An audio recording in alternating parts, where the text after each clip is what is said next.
हरिः ॐ स्वस्ति श्री गणेशाय नमः।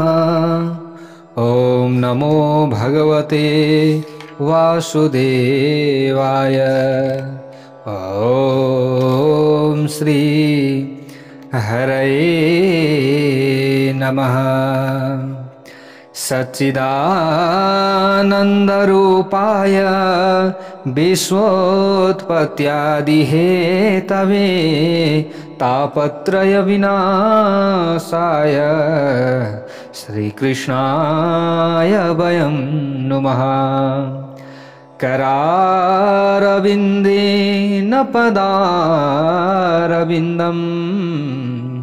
मुखारविन्दे विनिवेशयन्तम् वटस्य पत्रस्य पुटे शयानं बालं मुकुन्द मनसा स्मरामि। नारायणं नमस्कृत्य नरं चैव नरोत्तमं देवीं सरस्वतीं व्यासं ततो जयमुदीरयेत्। भक्तवत्सल भगवान को जय। चतुर्मास भागवत कथा को जय। प्यारा भक्त भागवतहरू, यतिखेर हजुरहरू चतुर्मास भागवत कथा श्रीमद् भागवत महापुराण श्रवण गर्दै हुनुहुन्छ। श्रद्धापूर्वक आस्थापूर्वक हजुरहरूले जहाँ जहाँबाट चतुर्मास भागवत कथा श्रवण गर्दै हुनुहुन्छ, तपाईँ र तपाईँको परिवारमा भगवानको असीम कृपा बनिरहोस्, हामीले यही कामना गरिरहेका छौँ र गरिरहन्छौँ। यहाँ हजुरहरूले श्रवण गर्दै हुनुहुन्छ वामन भगवान अवतरित भइसक्नु भएको छ। त अदिति र कश्यपका पुत्र भनेर भगवान श्री हरि नारायण नै वामनको रूपमा आउनुभयो। अनि यज्ञोपवीतको कुरा आएको थियो हिजो हजुरहरू समक्षमा। प्यारा भक्त भागवतहरू, त यज्ञोपवीतको धेरै ठुलो महत्त्व रहेको छ। त विभिन्न प्रकारका संस्कारहरू छन् हाम्रा। संस्कार लोप हुनाले अधार्मिक र पापी प्रजा उत्पन्न हुन्छन् भनेर बताइएको छ। त्यसैले संस्कार लोप हुन कहिले पनि दिनु हुँदैन। संस्कारको जगेर्ना गर्नुपर्दछ, संरक्षण गर्नुपर्दछ। यसको मतलब यो कुरा हामीले अलिकति ध्यानमा राख्नुपर्दछ। त तैत्तिरीय आरण्यकमा जनै बनाउने विधिको बारेमा बताइएको छ। जनै हातैले बनाउनु पर्दछ भनेर बताइएको छ। हस्त भनेको हातद्वारा बनाइएको जनैमा शक्ति ज्यादा हुन्छ। त सूत्रलाई 96 पटक दोब्र्याइन्छ के जनै बनाउँदाखेरि, यहाँ त्यही बताइएको छ। त वेदमा कर्म र उपासना सम्बन्धी 96,000 मन्त्र छन् अरे। तिनलाई पढ्ने अधिकार यज्ञोपवीत संस्कारमा पाइन्छ। जसले यज्ञोपवीत गरेका छन्, संस्कार गरेका छन्, उनीहरूलाई मात्रै यो अधिकार छ। त्यसो त वेदका मन्त्र 1 लाख हुन त अरू 4,000 चाहिँ सन्यासीहरूका लागि अरे, यसरी बताइएको छ। त जनैका निर्माताको हुनुहुन्छ ब्रह्माजी हुनुहुन्छ। त्यसलाई त्रिगुणातीत गर्ने विष्णु हुनुहुन्छ। अनि यसको गठबन्धन गर्ने भगवान शिवजी हुनुहुन्छ। यति हामीले बुझिराख्नु पर्दछ। जुन त्यो गाँठो त्यो बन्धन गर्ने भगवान शिवजी हुनुहुन्छ। त यो अभिमन्त्रित हुन्छ, गायत्री देवीबाट अभिमन्त्रित भएको जनेऊ मात्रै पूर्ण तेजले युक्त हुन्छ, दिव्य तेजले पूर्ण हुन्छ त्यो जनै लगाउने व्यक्ति पनि। त्यसो त यो संस्कार 7औं वर्षमा 8औं वर्षमा हुनुपर्ने हो, तर 11 वर्षसम्म गर्ने अनुमति पनि छ। प्यारा भक्त भागवतहरू, 11-12 वर्षसम्म पनि छ आफ्नो वर्ण अनुसार। त जनैको एक धागोमा एक देवीको प्रतिष्ठा गरिन्छ। भक्तवत्सल भगवानको जय जय होस्। त्यसकारण फलामको स्पर्श यसलाई हुनु हुँदैन। जनैमा चाबी झुन्डाउने प्रचलन कतिको देखिया छ हामीले। फलामको स्पर्श हुनु हुँदैन अरे जनैमा। यो कुरो विचार गरेर राख्नु पर्यो पहिले अगाडि नै। यदि त्यसो भयो भने त्यो जनै शक्तिहीन हुन्छ। यसमा साँचो बात छ नि असल। साँचो भनेको त्यो के हुन्छ, चाबी। त आजका ब्राह्मणले जनैमा यसरी झुन्ड्याएर हिँड्छन्। यसो गर्नाले सबै देवीहरूले छाडेर हिँड्दछन् अरे त्यो जनैमा बास गर्दैन। अब यो संस्कारको परम्परा त नष्ट भइरहेको छ प्यारा भक्त भागवतहरू। राम्रो कुरा गर्यो भने कसैले सुन्दैन, नराम्रो कुरा गर्यो भने सबैले चाख लगाएर सुन्छन् अनि हेर्छन् पनि। राम्रो कुरा गरौँ, अलिकति राम्रो ज्ञानका कुरा, साँचो साँचो कुरा गरौँ भने त पटक्कै मन पर्दैन, अलिकति चडक भडक त्यतापट्टि मात्रै हाम्रो मन जान्छ अनि हाम्रो जीवन पनि चडक भडकमै सकिन्छ। फेरि यो कुरो विचार गर्नुपर्छ। त्यसकारण प्रजामा संयम र सदाचार अभाव भएको छ अरे यतिखेर। यो कुरो हामीले ध्यानमा राख्नुपर्दछ। हाम्रो कल्याणका निम्ति प्राचीन ऋषिमुनिले संस्कारको रचना गरेका थिए। के को रचना? संस्कारको। उहाँहरूले रिसर्च गर्नुभएको छ कि, त्यसैले आजभोलि रिसर्चर भनिन्छ। रिसर्च गर्ने, खोज अनुसन्धान गर्ने। पहिले ऋषि भनिन्थ्यो। ल हेर्नुहोस्, त्यही शब्द अपभ्रंश भएर आज रिसर्चरमा आइसक्यो, तर हामी केही बुझ्दैनौँ। त वामनको पनि यज्ञोपवीत गराइयो, वामन भगवानको पनि यज्ञोपवीत संस्कार भयो। त उहाँलाई अदिति माताले के दिनुभयो? लगौटी दिनुभयो। पृथ्वीले आसन दिनुभयो। ब्रह्माजीले कमण्डलु दिनुभयो। सरस्वतीले जयमाला, कुबेरले भिक्षा पात्र दिनुभयो। ल हेर्नुहोस् है, व्रतबन्ध आदि यज्ञोपवीत संस्कार भयो। ब्राह्मणलाई 3 पटक सन्ध्या गर्ने आदेश छ। बुझिराखौँ हामीले, 3 पटक, बिहान, दिउँसो र बेलुका।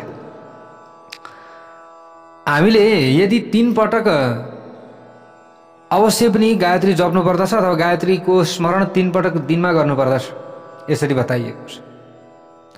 त प्रातः सन्ध्याले रात्रिको पाप नष्ट हुन्छ। अब कुन सन्ध्याले के फल मिल्दछ हामीलाई? मध्याह्नको सन्ध्याले अन्न जलको दोष नष्ट हुन्छ। त्रिकाल सन्ध्याको बडो महिमा छ प्यारा भक्त भागवतहरू। सन्ध्या समय सूर्यको जप जस्तै सन्ध्याको समयमा सूर्यको जप गर्दै जगदम्बा गायत्री माताको ध्यान गर्नुपर्दछ, यसरी बताइएको छ।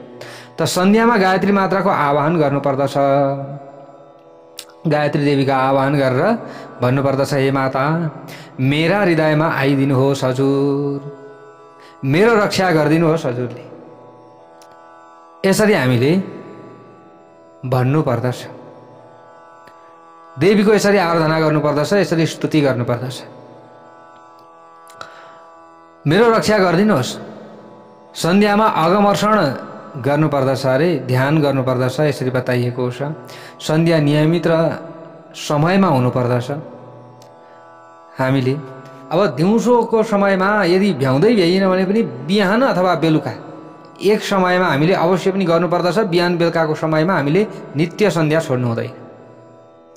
यो कुरो विचार गरिराखौँ। प्रातः सन्ध्या आकाशमा तारा भएकै समयमा गरिनु उत्तम हुन्छ, नक्षत्र नदेखिने र सूर्य नारायणको उदय नभएको होस् बिहानको सन्ध्या गर्दाखेरि। त यस्तो समयमा गरेको सन्ध्या, अब हामीले जो नक्षत्र नदेखिने समयमा सूर्य नारायणको उदय नभएको समयमा गरेको सन्ध्या उत्तम हो, यसरी बताइएको छ। अब सूर्य उदाउँदै गरेको समयमा गरेको सन्ध्या मध्यम, अब सूर्योदय पछाडि भरे भरे गरिन्छ भने त्यो अधम हो। त बृहस्पतिले वामनलाई उपदेश दिनुभयो प्यारा भक्त भागवतहरू, अब आजदेखि मधुकरी भिक्षा माग्न जानुपर्दछ। भिक्षा माग्न जानुपर्दछ। अब व्रतबन्ध संस्कार भइगयो, अब जानु पर्यो भिक्षा माग्न। त यस अन्नमा मधुरता हुन्छ। मन्त्रोपदेशसँगै ब्रह्मचारीको धर्म पनि सम्झाइदिनु हो। ब्रह्मचर्य आश्रमको परम्परा हाम्रा देशबाट नष्ट भएदेखि प्यारा भक्त भागवतहरू, अब यो ब्रह्मचर्य आश्रमको परम्परै नष्ट भइसक्यो। त्यस पछाडि देशको दुर्दशा पनि एकदम खराब हुँदै गइरहेको छ। देशको अवस्था पनि एकदम देशको दुर्दशा भएको छ। त ब्रह्मचर्यको पालन बिना न कोही महान भएको छ, न कोही हुनेछ। आजभोलि त कसैले ब्रह्मचर्यको पालन नै गर्दैन। जसले ब्रह्मचर्यको पालन गर्ने इच्छा गर्छ त्यसले सजीव नारीको त के, नारी काष्ठ मूर्तिको पनि तिनले मनमा स्पर्श गर्नुहुन्न। यदि ब्रह्मचर्य तपाईँले धारण गर्नुहुन्छ भने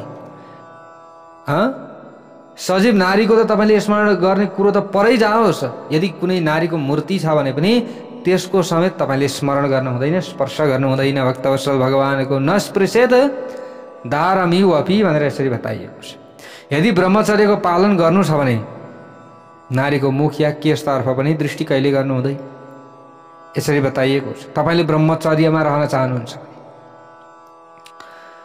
अब यो यसो गर्नु भनेको यो नारीको निन्दा गर्नु भनेको होइन। फेरि ल हेर्नुहोस्, नारीको संरक्षण आफ्नो तरिकाबाट हुन्छ।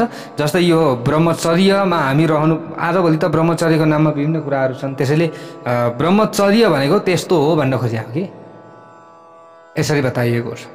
ती नारीहरू माता समान हुन्, यसरी हामीले स्मरण गर्नु पर्यो। त लक्ष्मणले 14 वर्षसम्म आफ्नै भाउजूसँग जङ्गलमा बस्नुभयो, तर पनि सीताको चरणमा मात्र दृष्टि राख्नुभयो। प्यारा भक्त भागवतहरू, भगवती सीताले कानमा के लगाउनु भएको थियो त्यो चिन्नु भएन कसले? लक्ष्मणजीले। तर खुट्टामा लगाएका ती पाउजूहरू चिन्नुभयो। ल हेर्नुहोस् है, एकपटक श्री रामचन्द्रले एउटा चन्द्रहार देखाउँदै लक्ष्मणलाई सोध्नुभयो, यो माला तिम्री भाउजूको हो भनेर सोध्नु भएछ। लक्ष्मणले जवाफ दिनुभयो, मैले भाउजूको मुख कहिले हेरेकै छैन, कसरी मैले माला चिन्दछु। त रामचन्द्रले प्यारा भक्त भागवतहरू यो समयमा छक्क पर्नु भएको छ कि। त लक्ष्मणजीले यसरी उत्तर दिनुभयो। ल हेर्नुहोस्, त रामचन्द्रजीले अन्य आभूषण देखाउन लाग्नुभयो। त्यस पछाडि त्यस्तै प्रश्न गर्नुभयो। तब लक्ष्मणले भन्नुभयो, नाहम जानामि केयुरे नाहम जानामि कुण्डले नुपुरे त्वभिजानामि नित्यम पादाभिवन्दनात्। म न माला चिन्छु न कुण्डल नै चिन्छु। ए दाजु, म केवल नित्य प्रणाम गर्दा देखिने उहाँका पाउजू मात्र म चिन्दछु। लक्ष्मणले यसरी उत्तर दिनुभएको थियो। ल हेर्नुहोस् त, कस्तो आदर्श, कस्तो ब्रह्मचर्यको पालनलाई हेर्नुहोस् प्यारा भक्त भागवतहरू। राम लक्ष्मण र सीता जानुभएको थियो होइन त वनवासमा। लक्ष्मणजीले कस्तो ब्रह्मचर्य पालन गर्नुभएको थियो, हामीले यहाँबाट सिक्नु पर्दछ। कामलाई पराजित गर्न बडो कठिन छ, त्यसकारण ब्रह्मचर्यको बडा प्रशंसा गरिएको छ। व्यासले भागवतको रचना गरिरहँदा यहाँ श्लोकको रचना गर्दा गर्दै श्लोक जाँच्न आफ्ना शिष्य ऋषि जैमिनीलाई दिनुहुन्थ्यो अरे प्यारा भक्त भागवतहरू। त जैमिनीले 9औं स्कन्धको यो एउटा श्लोक देख्नु भएछ। बलवा निन्द्रिय ग्रामो विद्वांसमपि कर्षति। बलवान इन्द्रियहरूले विद्वानलाई पनि विषयमा आकर्षित गर्दछ। त यस श्लोकलाई पढेर जैमिनीले सोच्नुभयो, व्यासद्वारा यसमा केही भुल पो हुन गएको छ कि, यस्तो त नलेख्नुपर्ने हो। त इन्द्रियले विद्वानलाई कहिले विचलित पार्छन्? यदि विद्वान छ भने इन्द्रियले विचलित पार्नै सक्दैनन्। त उनले व्यासलाई भन्नुभएछ त्यो समयमा, यस श्लोकमा विद्वांस मपिकर्षति को ठाउँमा विद्वांस नापकर्षति लेख्नुपर्ने हो, यसरी सुझाव दिनुभएछ जैमिनीले। त वेदव्यासजीले भन्नुभयो, मैले लेखेको त्यो ठिक छ, यसमा कुनै भुल छैन। यसरी वेदव्यासजीले उत्तर दिनुभयो। त एक दिन जैमिनी सन्ध्या समाप्त गरेर निर्मल बाहिर विसर्जन गर्न गएका अवस्थामा, भनेको सन्ध्या गर्नुभएछ, अनि सन्ध्या गरिसकेर जल बाहिर विसर्जन गर्नका लागि जानुभयो। त्यहाँ उनले एउटी सुन्दरी युवतीलाई रुखमुनि वर्षाले भिजिरहेको देख्नु भएछ। त भिजेका वस्त्रले गर्दा देखिएको सौन्दर्यमा जैमिनी विचलित हुनुभयो प्यारा भक्त भागवतहरू। त जैमिनीले सुन्दरीलाई भन्नुभयो, यो कुटी तिम्रै हो, आऊ भित्र जाउँ। ल हेर्नुहोस् त, आश्रममा विश्राम गर भन्नुभयो। सुन्दरीले भनिन्, पुरुष कपटी हुन्छन्, पुरुषको भर हुँदैन, म तपाईँको विश्वास कसरी गरौँ? त जैमिनीले भन्नुभयो, म पूर्ण मीमांसाको आचार्य जैमिनी ऋषि हुँ, म ऋषि हुँ, त्यसैले विश्वास गर्न सक्छौ। के मेरो पनि विश्वास गर्दैनौ भने अब कस्तो पुरुषको विश्वास गर्छौ? म जस्तो तपस्वीको विश्वास छैन भने फेरि तिमीले कसको भर पर्ने? यो पानीले भिजाइरहेको छ, ज्वरो आउला, भोलि के होला, किन यो पानीमा भिज्छौ? मेरो छेउमा कुटिया छ, कुटियामा आएर बस, ओत लाग, यसरी भन्नुभयो। यो तिम्रै कुटी हो, बस भनेर भनिदिनु भयो। आश्रममा विश्राम गर भनेर भन्नुभयो। ती सुन्दरी आश्रममा आइन्। हेर्नुहोस् प्यारा भक्त भागवतहरू, फेर्नलाई लुगा दिनुभयो ऋषिले। जैमिनीले तिनको रूप देखेपछि जैमिनीको मन लोभिएछ। ल हेर्नुहोस् है, त उनले ती स्त्रीसँग सोधे जैमिनीले, तिम्रो विवाह त भएको होइन होला नि, विवाह भएको छ कि छैन सोध्नुभयो। त यसबाट हामीले निकै बुझ्नुपर्ने कुरा छ। त स्त्री अविवाहित रहिछ त्यो समयमा, त्यसकारण जैमिनीले विवाहको प्रस्ताव राख्नुभयो। स्त्रीले विवाह गरेको छैन भनिदिन्। त ती युवतीले भनिन्, जुन पुरुषले घोडा बनेर मेरी छोरीलाई अम्बाजी माताको मन्दिरमा दर्शन गराउन लैजान्छ, त्यससँग उसको विवाह गरिदिउँला भनी मेरा पिताले प्रतिज्ञा गर्नुभएको छ। अनि मैले पनि तपाईका ज्वाइँको मुख कालो गरेर लैजानेछु भनेर भनेको थिएँ। त्यसैले यो शर्त छ, यदि मलाई विवाह गर्नु छ भने त मेरा पिताजीले लगाउनु भएको शर्त यो छ, के छ विचार?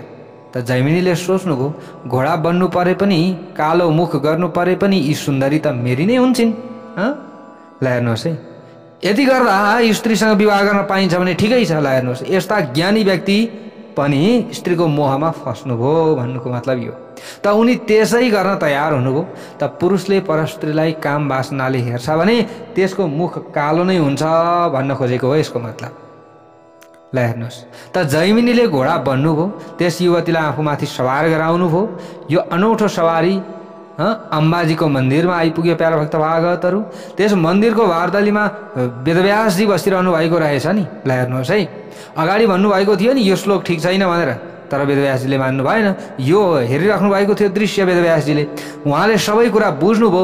जैमिनीलाई सोध्नु भयो तुरन्त हतार हतार आएर, त्यो श्लोकमा कुन चाहिँ शब्द हुनु पर्यो अरे, कर्सती या नापकर्सती? अब जैमिनीका मनमा बिजुली खसे जस्तो भयो। भक्तवत्सल भगवानको जय जय होस्। अगाडि जैमिनीले नै यो श्लोक सुधार्नु भनेर भनिदिनु भएको थियो, किनभने विद्वान व्यक्तिहरू पनि स्त्रीको मोहमा फसेका छन् अथवा फस्न सक्छन् भनेर वेदव्यासजीले लेख्नु भएको थियो। जैमिनीले यो अनुचित हो, फस्न सक्दैनन् भनेर यसरी उत्तर दिनुभएको थियो। ल हेरौँ न त तिम्रो पावर भनेर वेदव्यासजीले जाँच गरिराख्नु भएको थियो। आज विद्वान त थिए जैमिनी, सबै कुरा जानेका थिए, पढेका लेखेका थिए, तर आज एउटी स्त्रीको मोहमा फस्ने बित्तिकै वेदव्यासजीले आएर ठ्याक्कै भनिदिनु भयो कि हिजो त त्यो श्लोकको कुरा गर्थ्यौ तिमी, त्यो श्लोकमा यसरी यो भाव हुनु हुँदैन, यो श्लोकको अर्थ चेन्ज हुने खालको चाहिँ यो काम गर्नु पर्यो भनेर भन्नुभएको थियो होइन? के अरे कुरो त उनले वेदव्यासजीलाई भनेछन् त्यो समयमा जैमिनीले, तपाईँले भनेको साँचो रहेछ। हो रहेछ साँचो। ल हेर्नुहोस् है, यतिखेर मात्रै होस् आयो। ल हेर्नुहोस्, पढेर मात्रै हुँदैन, व्यक्ति पढ्यो भने ऊ धेरै पक्का हुन्छ भन्नुको मतलब यो हो। त क्षण मात्र पनि असावधान नहुनु, सावधान हुनुपर्दछ। असावधान भयो भने कामले टाउकामाथि टेक्न सक्छ। ज्ञानी भएर पनि जैमिनी असावधान हुनुभयो। प्यारा भक्त भागवतहरू, यो कुरो बुझ्नु होला। त्यस सुन्दरीसँग विवाहिता वा अविवाहिताको चर्चा नै किन गर्नुभयो त उहाँले? ऋषिको अवतार परोपकारका निम्ति हुन्छ होइन र? अनावश्यक कुराको सोधपुछ गर्नका निम्ति होइन नि, तर सोध्नुभयो उहाँले। ल हेर्नुहोस्, यसरी फस्न सक्दछन् विद्वान पनि भन्न खोज्या। त कामका कारण बडा ज्ञानी पनि अल्मलिन जान्छन् कि, बुझ्नुभयो हजुरहरूले? कामका कारण नि बडा ज्ञानी पनि अल्मलिन्छन्, यसको मतलब साधारण मनुष्यको त के कुरा। भर्तृहरुले पनि भन्नुभएको छ यहाँनिर प्यारा भक्त भागवतहरू, विश्वामित्र पराशर प्रवृतयो वाताम्बु पर्णासन स्तेपि स्त्री मुख पंकजम सुललितम दृष्ट्वैव मोहम गता। त रुखको पात र जल मात्र पिएर निर्वाह गर्ने ऋषिलाई पनि कामले विचलित गरेको छ संसारमा भने जिब्रालाई छाडा छोड्ने र सिनेमाका चाहिँ विभिन्न दृश्यहरू हेर्ने अनि रात दिन भगवानको पूजा होइन ती दृश्यहरूको पूजा गर्ने, ती मनुष्यको मनमा काम भावना नजाग्ला त उनीहरूले कामलाई जित्न सक्ला नि त। त्यसैले काम वासनालाई जित्न धेरै गाह्रो छ। त ब्रह्मचर्यको पालन गर्न चाहनेका पेटमा कहिले पनि अजीर्ण हुन पाउँदैन। हलुवा पुरी र तारेको तरकारी खानेले ब्रह्मचर्यको पालन कसरी गर्न सक्छ? उनीहरुमा त झन् तेज कामशक्त उनीहरु हुन्छन्, काम शक्ति उनीहरुमा बढ्छ।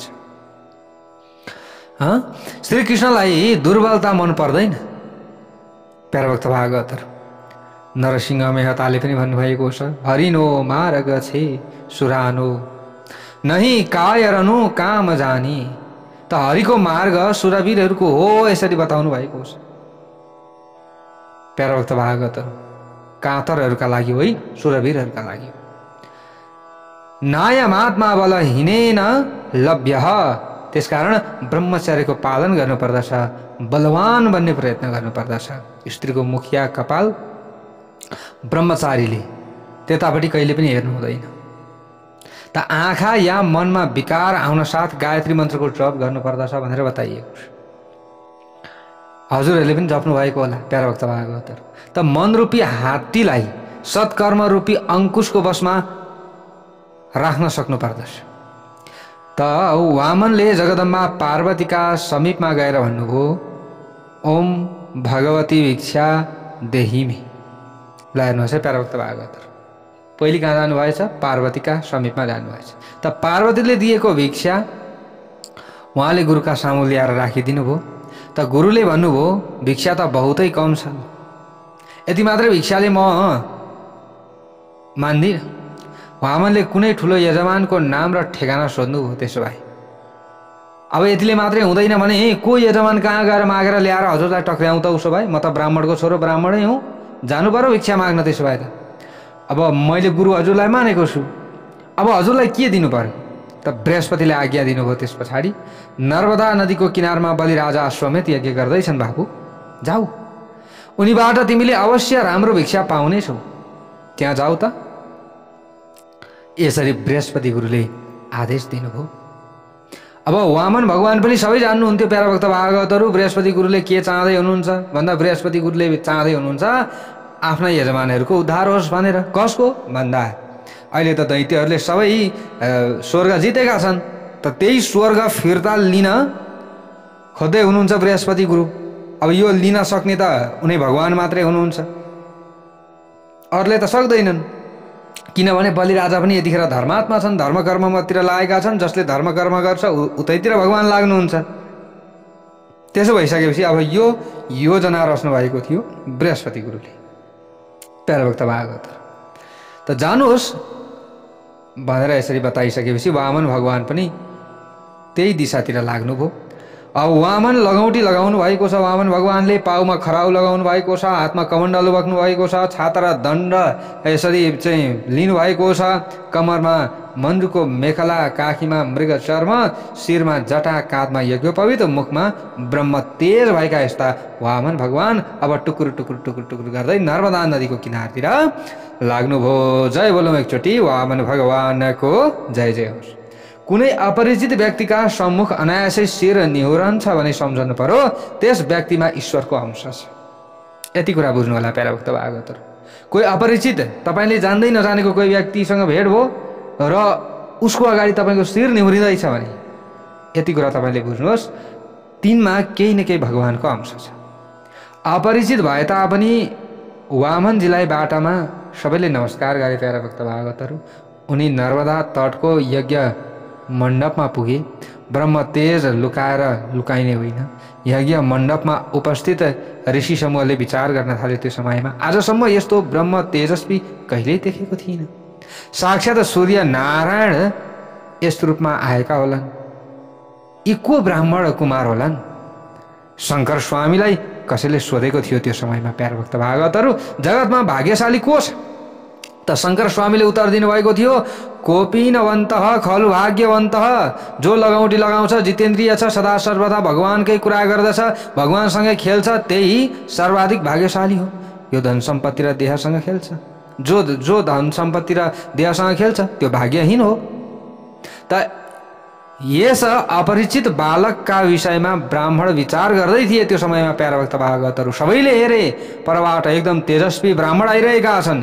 यज्ञको प्रार्थनाचार्य शुक्राचार्यले वामनको स्वागत गर्नुभयो, किनभने त्यहाँ पनि त यज्ञमा वर्णित भएका अन्य गुरुहरू हुनुहुन्थ्यो, ब्राह्मणहरू हुनुहुन्थ्यो, त्यसमा आचार्य शुक्राचार्य हुनुहुन्थ्यो।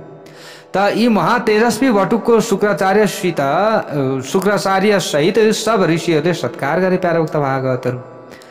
त ब्राह्मणले ब्रह्म तेज र ज्ञानका कारण सम्मान पाउँछ अरे कि? यो कुरो बुझ्नु पर्दछ हामीले। क्षत्रियले केले पाउँछ सम्मान? बलले पाउँछ। वैश्यले धन सम्पत्तिले सम्मान पाउँछ। यसरी बताइएको छ। अब ल हेर्नुहोस्, शेष साहुकारले जतिसुकै कालो बजार गरे पनि उसलाई कथामा आउँदा अगाडि आसन दिइन्छ, हो कि होइन प्यारा भक्त भागवतहरू? अबेर आए पनि अगाडि नै स्थान पाउँछ। यो सम्मान सेठको होइन, के को हो? लक्ष्मीको हो नि त, किनभने ऊ धनी छ। त्यो धनको सम्मान गरिएको छ त्यहाँ, त्यो सेठको गरेको हो र? यदि त्यही सेठ धन सम्पत्तिहीन थियो भने त्यसलाई कसैले मान्थ्यो होला, अगाडि आसन दिन्थ्यो होला? दिँदैन। यो सबै ठाउँमा देखेको कुरा हो। चारै वर्णको तिहार पनि सायद भिन्न भिन्न किसिमको हुन्छ नि। अब ब्राह्मणको दीपावली रक्षाबन्धनको दिन हो, क्षत्रियको दीपावली फागुको दिन, यसरी यस्ता प्रकारका कुराहरू पनि बताइएको छ प्यारा भक्त भागवतहरू। हुन त अब अहिले त सबै एकै सरह भएका छन्, त्यसैले दीपावली हामीले चाहिँ कार्तिकमा मनाउँछौँ। ल हेर्नुहोस्, भनेको त्यो दीपावलीको कुरो होइन फेरि भन्न खोजेको। जस्तै सबैभन्दा ठुलो चाड के भनेको आफ्ना लागि, भनेको अब ब्राह्मणहरूले जस्तै अब जनैको रक्षा गर्नुपर्छ भनेर लागि पर्नुहुन्छ, भनेको जनैमा नि ब्रह्मतेज छ, जसले जनै धारण गर्दछ, मन्त्रहरूको उच्चारण गर्दछ। त रक्षाबन्धन सबैभन्दा ठुलो ब्राह्मणहरूका लागि यसरी बताइएको छ। त प्यारा भक्त भागवतहरू, अब सबैले स्वागत गरे बलिराजाले पनि स्वागत गर्नुभयो, हेर्न लाग्नुभयो। प्यारा भक्त भागवतहरू को वामन भगवानलाई त कसैले चिनेको छैन अहिले त। अब बलिले पनि सोच्न लाग्नु भएछ कि मैले आजसम्म कति ब्राह्मणको सेवा गरेँ होला, कति ब्राह्मणसँग मेरो भेट भयो होला, तर यस्तो तेजस्वी ब्राह्मण त आजसम्म मैले देखेको थिइनँ, आजसम्म मैले पाएको थिइनँ। यस्ता ब्राह्मण त होइन, आज मैले मेरो अगाडि के देख्दैछु। उनले वामन महाराजलाई महलभित्र ल्याए। प्यारा भक्त भागवतहरू, यहाँ महाराज भनेको कुनै राजालाई मात्रै महाराज भनिँदैन, त जसमा तेज छ, जो ऋषि हो, जो ब्राह्मण हो, उनीहरूलाई पनि महाराज भनेर भन्ने गरिन्छ। त सिंहासनमा बसाउनु भयो र रानीलाई पूजा सामान तयार गर्न लगाएर आज्ञा दिएर बलिराजाकी पतिको नाम थियो विन्ध्यावली, छोरीको नाम थियो रत्नमाला। प्यारा भक्त भागवतहरू, त सबैलाई आज्ञा दिए बलिराजाले, पूजाको सामान ठिक पारेर तयार गरेर यिनको पूजा गर्नुपर्दछ। त रत्नमाला वटुको सौन्दर्यलाई देखेर प्रभावित भइन रहे त्यो समयमा नि बलिकी छोरी नि सोच्न थालिछिन् त्यो समयमा, जुन आमाले यसलाई आफ्नो दुध खुवाएकी थिइन् उनी कति भाग्यशाली होलिन् र कति सुखी होलिन्। हेर हेर यिनमा तेज कस्तो छ, यिनको स्वागत कस्तो छ। त बटुकको स्वरूपलाई देखेर उनका मनमा वात्सल्य भाव जागेर आयो र दुध चुसाउने इच्छा भयो अरे। हेर्नुहोस् है, फेरि अगाडि वामनको पराक्रम देखिन्, तब उनलाई वामनको हत्या गर्ने मन पनि आयो अरे। रत्नमाला आफ्ना यिनै दुई मनोभावलाई लिएर आगामी जन्ममा पुतना भएर आइन् भनेर यसरी बताइएको छ। यिनै रत्नमाला जो बलिकी छोरी नै अर्कोचोटि पुतना भएको कथा प्रसङ्ग छ। त उनले कृष्णलाई आफ्नो दुध चुसाइन्, आमा बन्ने प्रयत्न गरिन्। यिनले त भगवानले भित्रभित्रै आशीर्वाद दिनुभयो, तिम्रो मनको कुरा मैले जाने, ठिकै छ, तिम्रो इच्छा पुरा हुनेछ। त पछाडि उग्र रूप देखेकी थिइन्, फेरि सबै हरण गरिदिए। यसलाई त म मार्न पाए पनि हुन्थ्यो, अघिसम्म त माया लाग्दै थियो, अहिले त यस्तो पो रहेछ। त्यस पछाडि त्यो पनि आशीर्वाद प्रदान गरिदिनु भयो भगवानले, ल ठिकै छ भन्नुभयो, आशीर्वाद दिनुभयो। अर्कोचोटि पुतना भइन् र आएर भगवान श्रीकृष्णलाई दुध चुसाइन्, मार्ने प्रयत्न गरिन्। भगवानले नै उनको उद्धार गरिदिनु भयो। भक्तवत्सल भगवानको जय जय होस्। वामन महाराजका चरणमा विन्ध्यावली जलधार लगाउन थालिन्। बलिराजा चरण धुन थाले। अब सबै ब्राह्मण पुरुष सुक्त पाठ गर्न लागे। त्यो समयमा राजाले चरण सेवा गर्दै भने, त्यो समयमा तपाईँ जस्तो पवित्र ब्राह्मणको चरणदक्क पाउनाले म पवित्र भएँ र मेरा पितृहरूले पनि मोक्ष गति पाए। आज मेरो जीवन सफल भएको छ, मेरो यो घर धन्य भएको छ, मेरो यज्ञ सफल भएको छ, आज मेरो कल्याण भयो। म तपाईँका चरणमा बारम्बार प्रणाम गर्दछु। ठुला पुण्यशाली मातापितालाई नै तपाईँ जस्तो पुत्र रत्न प्राप्त हुन्छ, जोसुकैलाई तपाईँ जस्तो पुत्र रत्न कहाँ प्राप्त हुन्छ। म सोच्दछु आफ्नो सबै कुरा तपाईँलाई अर्पण गरेर ईश्वरको भजन गर्न वनवासी हौँ। वामनले मनमा नै सोचे, म सबै कुरा लिनै भनेर आएको हुँ। राजाले भने, महाराज तपाईँ केही माग्न खोज्दै हुनुहुन्छ कि? जे चाहिन्छ निसङ्कोच माग्नुहोस्। राज्य, गाई, धन, सम्पत्ति जे माग्नु छ म दिन्छु। बलिराजाले बारम्बार यही कुरा दोहोऱ्याए। प्यारा भक्त भागवतहरू, सुखदेव वर्णन गर्नुहुन्छ। राजन अतिशय आनन्द लाग्यो। जोसँग केही माग्न चाहन्छौ उसका पितृहरूको प्रशंसा गर। त आजकल त उसकी पत्नीको पनि प्रशंसा गर्नाले धेरै कुरा पाइन्छ नि। घरमा गएर तपाईँ त यस्तै हुनुहुन्छ उस्तै हुनुहुन्छ भनेर प्रशंसा गरिदियो भने मकै। त वामनले पनि बलि राजाका सामु प्रशंसाको पुष्प छर्न लाग्नुभयो। तिम्रा पितामह प्रहलाद जस्तो महान भक्त न कोही भएको छ न कोही होला बलिका दिनमा। उनको प्रभु प्रेम कति थियो, आहा अति प्रबल थियो र भगवानले स्तम्भ चिरेर प्रकट हुनु परेको थियो। हेर यसरी प्रहलादको आफ्ना पूर्वजको यसरी भगवानले प्रशंसा गरिदिनु भयो। अझै भन्नुहुन्छ मैले सुनेको छु तिम्रा पिता विरोचन उस्तै ओहो बहुतै उदार व्यक्ति थिए नि। उनका नजिक इन्द्र ब्राह्मण रूप लिएर आए र भन्न थाले राजन मेरो आयु अब समाप्त हुन आइरहेको छ। मेरो मृत्युबाट मेरो स्त्री विधवा हुनेछन्। आफ्नो आयु मलाई देऊ। दान माग्न आएका ब्राह्मणलाई कसरी निराश गर्न सकिन्थ्यो। त्यसकारण तिम्रा पिताले आफ्नो आयु नै दान गरिदिए। त तिम्रा पितामह पनि महान वीर थिए। बलि राजाले सोचे अब प्यारा भक्त भागवतहरू यसरी बहुत प्रशंसाको फूल बाँधिरहेका छन्। त वटुक देख्नमा त 7-8 वर्षका भए पनि मेरा पितामहको प्रपितामहको कुरा गर्दैछन्। मेरा बुवा हजुरबुवा कुप्रा हजुरबुवाको कुरा गर्दैछन्। त उनले वामनलाई सोधे तुरुन्त महाराज के तपाईँले मेरो ती पितृहरूलाई देख्नु भएको छ। वामन भन्नुहुन्छ म बल्ल 8 वर्षको भएँ। मैले उनलाई कसरी देख्न सक्थेँ। मैले आफ्ना बडा मानिसका मुखबाट कथा सुनेको हुँ। तपाईँका पूर्वजहरूको त चारैतिर प्रशंसा छ। अनि त अब यो जान्नु मेरा लागि कुन ठुलो कुरो हो त। सबैतिर जसको चर्चा छ उसकै त सबैतिर चाहिँ बयान गरिन्छ, राम्रो उसको चाहिँ प्रशंसा गरिन्छ। भगवानले यसरी भनिदिनु हो मैले आफ्ना बडा मानिसका मुखबाट यो कुरा सुनेको हुँ। हे राजन तिमी पनि केही कम छैनौ है। फेरि अब यता आउनुभयो प्यारा भक्त भागवतहरू प्रशंसा गर्दै। तिमीमा आफ्ना प्रपितामह हिरण्यकश्यपको बल वीरता शक्ति छ। तिमीमा आफ्ना पितामह प्रहलादको जस्तो भक्ति छ र पिता विरोचनको जस्तो उदारता छ। 3 पुस्ता पितृहरूको गुण तिमीले एकसाथ पाएका छौ। तिमी बडा भाग्यवान छौ। आफ्नो र पितृहरूको प्रशंसा सुनेर बलिराजाले फेरि वामनलाई भने महाराज जे चाहनुहुन्छ माग्नुहोस्, ल हेर्नुहोस्। प्रशंसा गरेपछि त प्रसन्न भए। ल जे चाहनुहुन्छ माग्नुहोस् भनिदिए। म आफ्नो जे पनि दिन तयार छु।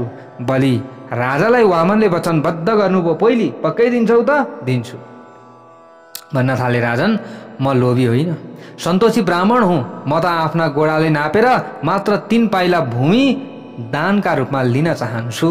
पहिले वचन बाँध्नुभयो जे मागे पनि दिन्छौ त दिन्छु भनिसकेपछि अन्तिममा यस्तो चाहिँ उहाँले भिक्षा माग्नुभयो। त बलि राजाले सोच्नुभयो त्यो समयमा यी बालक माग्न पनि जान्दैनन् कि के हो। ज्ञानी र पढे लेखेका छन्। फेरि किन निकै शुद्ध बुद्धको कुरा गरे यिनले त मेरा पूर्वजहरूको सारा कुरा जानेका रहेछन्। तर कुरा चाहिँ यिनले वृद्धको जस्तो गरे। माग्ने बेलामा त फेरि बालकको जस्तो गर्छन् यिनी। उनी भन्न थाले महाराज तपाईँले यति मात्र किन माग्नु भयो। म 3 पाइला भूमि त के 3 गाउँ तपाईँलाई दिन तयार छु। किन चिन्ता गर्नुहुन्छ। यो जग्गा त प्रसिद्ध कुरो हो। पूजा आजा गरेर जुन ब्राह्मणलाई म दान दिन्छु त्यसले अरू कसैबाट केही पनि माग्ने आवश्यक रहँदैन। मैले जसलाई दान दिएको छु नि जुन ब्राह्मणलाई आजसम्म उनीहरूले फेरि फाल्टु ठाउँमा गएर केही कुरा माग्नु परेको छैन। म त्यसरी सन्तुष्ट हुने गरी दान दिने गर्दछु। मेरो दान स्वीकार गरेर कोही अरू कहाँ तपाईँले माग्न जानु पर्यो भने मेरो अपमान हुनेछ। हेर हिजो त्यसले दान गरेको थियो त, तर त्यो अलिकति गरेछ नि थोरै थोरै। यसरी भोलि मेरो व्यक्तिहरूले कुरा काट्नेछन्। त्यसैले म दिन चाहन्छु कि यी ब्राह्मणले अरूतिर कहिले पनि माग्नै नपरोस्। त्यो तरिकाले मैले दान दिने गर्दछु।